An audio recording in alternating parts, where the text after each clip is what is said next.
So here we are. This is the latest Pinarello F7 road bike, and in this episode I will give you the buyer's guide for this bike. I will tell you should you just go ahead and buy this bike or should you just shortlist it, and also I will make a comparison between this latest, greatest Trek Madone SLR 7 and the Pinarello F7 aero road bikes. Just because both of these bikes sit in the same price bracket, so the Trek Madone SLR 7 retails for $9,000 and the Pinarello F7 will retail for $8,800. So hello friends and welcome to another episode of Cycling Insider. Before we start, if you haven't already subscribed to this channel, please do subscribe because it's going to help in growing the channel. And of course, if you are already a subscriber, I say thank you. So let's talk about this beautiful Pinarello F7 aero road bike. Who is this bike for? So you see, Pinarello F7 sits just one level below their ultimate racing bike, which is the Pinarello Dogma F. So Pinarello Dogma F would be the bike that professionals are riding, for example, at Tour de France. So this Pinarello F7 sits just one level below, and this is also their aerodynamically optimized race bike, so I will call it an aero road bike. So as you can see, all the frame, fork, seat post, handlebar, stem components, everything is nicely optimized to go as fast as possible in a straight line and minimize the drag. So this would be my general description for this type of the bike. So if you are in the market for the aero road bike, then definitely Pinarello F7 is one of those bikes. I have to mention here that always Pinarello does beautiful bike designs, and I think this is important. So it has this signature Pinarello frame set and this wavy curvy fork from Pinarello, and also the paint schemes on Pinarello bikes are just beautiful. Speaking about the paint schemes, you will have 4 paint schemes, maybe even 5 paint schemes, so I will explain why. So you have this beautiful fastest blue paint scheme, so combination of black and blue, and then you have 2 paint schemes which are basically the combination of red and black. One of them is so-called fastest red paint scheme, and then also you will have the razor red paint scheme, which in my opinion is the most beautiful one, and then you have a totally blacked out bike, which is what they call furious black. There's also one more paint scheme, but I'm not so sure that it will be offered on this Pinarello F7 Ultegra Di2 bike, and this is this razor black paint scheme. So maybe it will be offered, I'm not so sure, because here on the specifications this bike is equipped with the SRAM Groupset, so maybe something to check with the local bike dealer if you really want the razor black paint scheme. But let's assume it is 5 paint schemes on offer for this Pinarello F7. In my opinion, beautiful designs and beautiful paint schemes coming from the Pinarello bike brand. Now let's dive into the specifications and really see what will you get for your hard-earned $8,800. So we can kick off with the frame and the fork on this bike. So this is the Pinarello's Toraica T900 carbon fiber frame and the matching fork. So this is the very high level of the carbon fibers, and of course Pinarello has a huge heritage and knowledge in making of the quality carbon fiber frames and forks.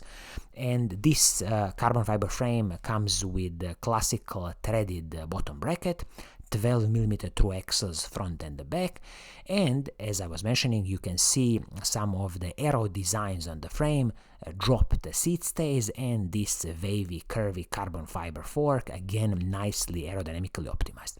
This frame, as it is now, you have a fully internally routed cable, everything designed to minimize the drag.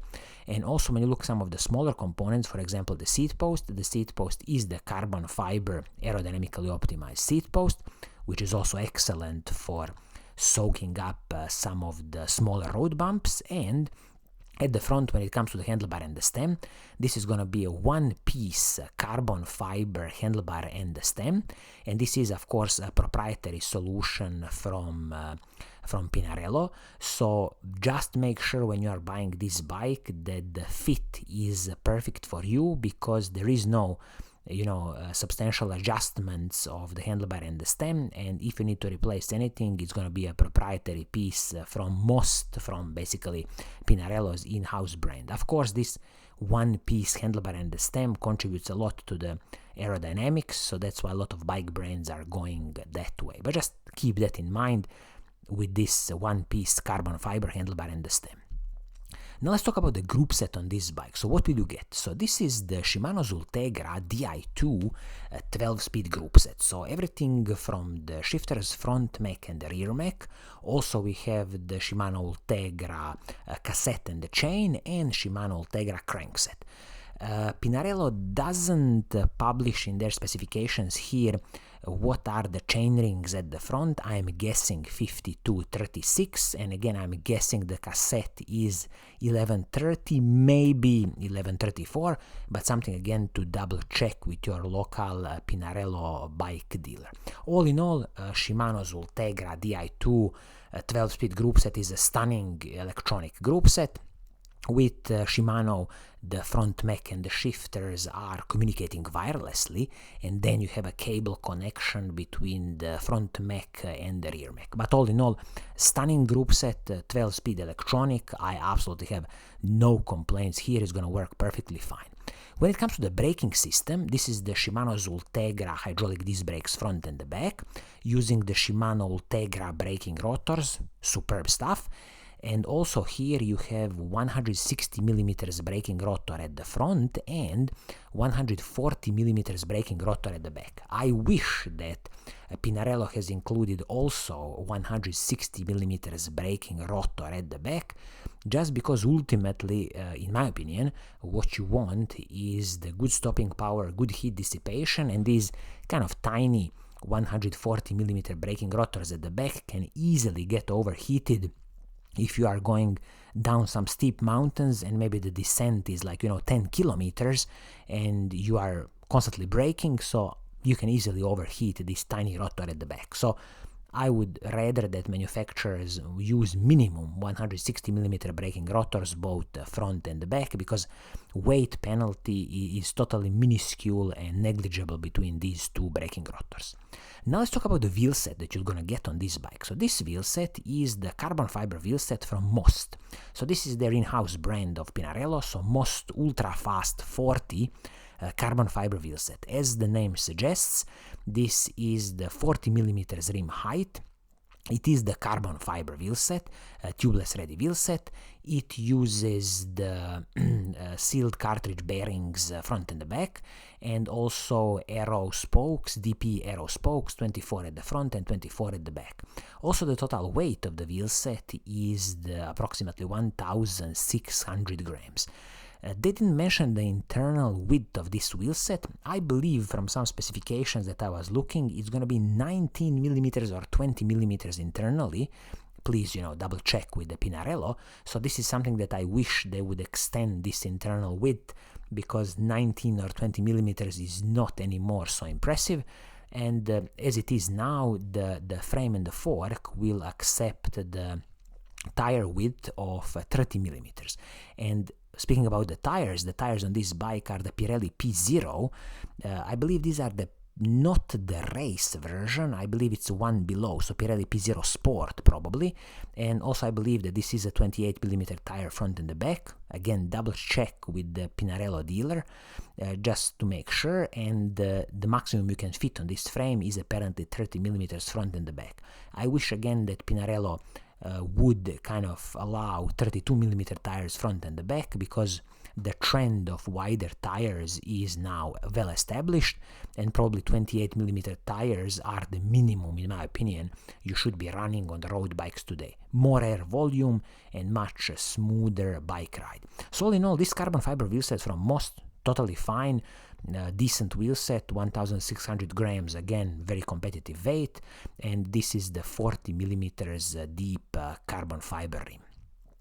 And now, as I was saying, we will make a little detour and make a short comparison with the Trek Madone SLR7, the latest, greatest Trek Madone SLR7 in the 8th generation of the bike, just because this Trek SLR7 retails for $9,000 and Pinarello F7 retails for $8,800. So with the Trek Madone SLR7, again, this is the aero aerodynamically optimized road bike, comes with the Trek's 900 series OCLV carbon fiber frame and the matching fork. You will also get the 12mm through axles front and the back, and in this instance Trek is using a T47 threaded bottom bracket. Unique selling point, of course, of the Trek and very unique design and the look is this ISOFlow cutout at the back, which is, totally unique on the market, and you can't mistake this Trek's bike. Also, when you move to the Trek SLR range and SL range, you have beautiful paint schemes for this Trek, so definitely Trek is not, cutting corners on any paint schemes. You have 4 paint schemes on choose from, everything from the matte gloss black, navy smoke, which is a beautiful one in my opinion, and then this classical carbon red smoke and this very classy era white paint scheme. So with the Trek Madone SLR7, you will also have the one-piece carbon fiber handlebar and the stem from Trek. The same applies here. If you are choosing a certain size of the bike, just make sure that this is, properly dialed and this fits you, because any replacement in the future will require, some proprietary solution from Trek/Bontrager. And also, this Trek bike comes with a carbon fiber seat post and the Bontrager saddle. When it comes to the Groupset, the Trek Madone SLR7, again, we are speaking about the Shimano Ultegra Di2 12-speed electronic Groupset, shifters, front mech, rear mech, cassette, chain, crankset, everything, so no cutting corners here.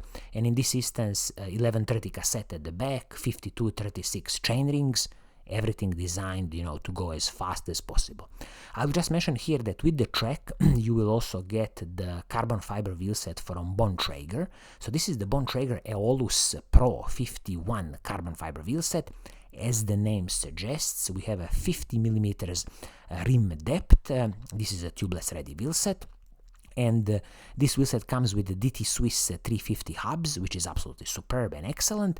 And the total weight of the wheelset is, let me just double check, 865 grams plus 725 grams. So in total, approximately again 1,600 grams. So stunning wheelset, tubeless ready, and if you would buy it on the open market, I mean, it would be easily like, $680 plus $820 for both front and the rear wheel. So stunning wheelset in this instance, no complaints here. And it's nice that it is, 50mm rim height, so a little bit higher, 10mm higher than on the Pinarello F7.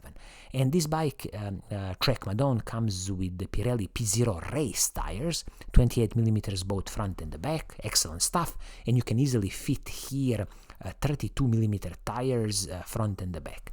Now, on these images, all of these Trek bikes come with these aerodynamically optimized bottles and bottle hangers, bottle holders, but I don't think that you will get these bottles delivered with your Trek Madone SLR. I believe you have to buy them separately from Trek, which is again a bit sneaky because you are paying $9,000. So I believe they should include these bottles together immediately with the bike. Also, I have to mention here that none of these bikes come with the power meter, which again is a bit disappointing because I would expect that on these levels of the bikes where you are paying $8,800 or $9,000, they would include a power meter, but it seems like this is the case. So you would have to move to, Canyon, for example. They would gladly include a power meter in their bikes, or for example a Giant. So all in all, I think these two bikes, since they are sitting in the same price bracket, so Pinarello F7 at $8,800 and Trek Madone SLR7 at $9,000, they are definitely competitors. So if somebody is considering Trek Madone SLR, they should definitely also have a look at the Pinarello F7. And my advice to you would be that I still believe that, Pinarello F7 should be your first choice. primarily because Pinarello bikes just look stunning, and in this instance, the equipment and wheelset is identical to the Trek Madone SLR 7. So at $8,800 I would call this a first choice. And then if for whatever reason the fit of this bike or the riding characteristics are not good for you, then definitely you should have a look and shortlist the latest greatest Trek Madone SLR 7. I mean, both of these bikes are going to be stunning, but you are absolutely paying the price of approximately $8,800 or $9,000. So this is going to be it for today. I hope you like what I'm doing. If you do, keep on watching, keep on liking, and as always, I will see you soon in the next episode. Cheers!